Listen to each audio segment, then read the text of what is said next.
Lorsque Dieu décide d'enlever quelqu'un de notre vie, c'est pas pour nous punir. Lorsque Dieu décide de retirer quelqu'un, c'est pas parce qu'il ne nous aime pas, mais c'est parce qu'il veut nous protéger. Tellement qu'on aime, mais qu'on souffre de cette séparation, on se pose des questions. Est-ce que Dieu nous a abandonnés? Pourquoi Dieu a permis que cela arrive? On oublie de voir que Dieu, parfois Dieu nous a juste épargné d'un danger. Parfois, Dieu nous a juste épargné d'une souffrance. En général, c'est ça. On se pose des questions. Pourquoi? Nous, on voit une perte. Nous, humains, on voit une perte. Mais Dieu voit une protection. En fait, Dieu a vu la souffrance que tu allais traverser avec cette personne. Donc, Dieu l'a enlevé.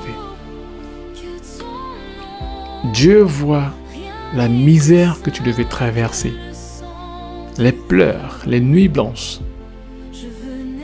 cette difficulté.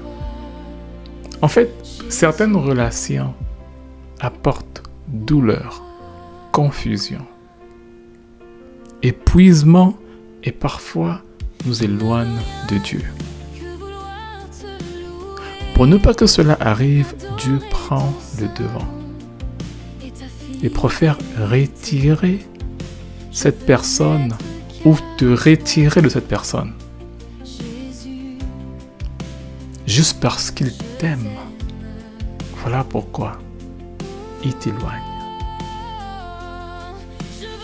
Certaines séparations sont des bénédictions. Dieu a vidé ce fardeau. Dieu a enlevé ce fardeau pour laisser la place à quelque chose de meilleur.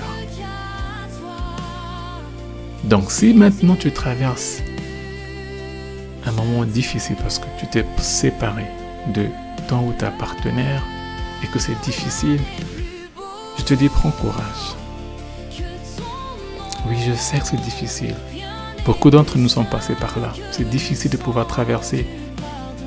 C'est difficile de pouvoir traverser cette période de séparation. Mais rien n'est perdu. Rien n'est perdu. Tu as les atouts physiques, les atouts de l'intérieur.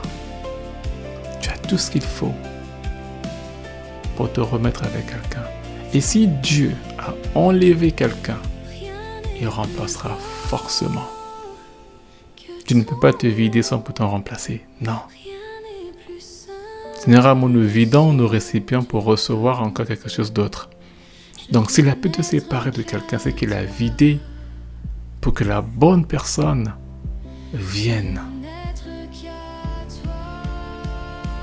Prends courage. Pleure si tu faut pleurer. Mais après ça, passe à autre chose. Sois prête pour rencontrer la bonne personne. Je veux n'être qu'à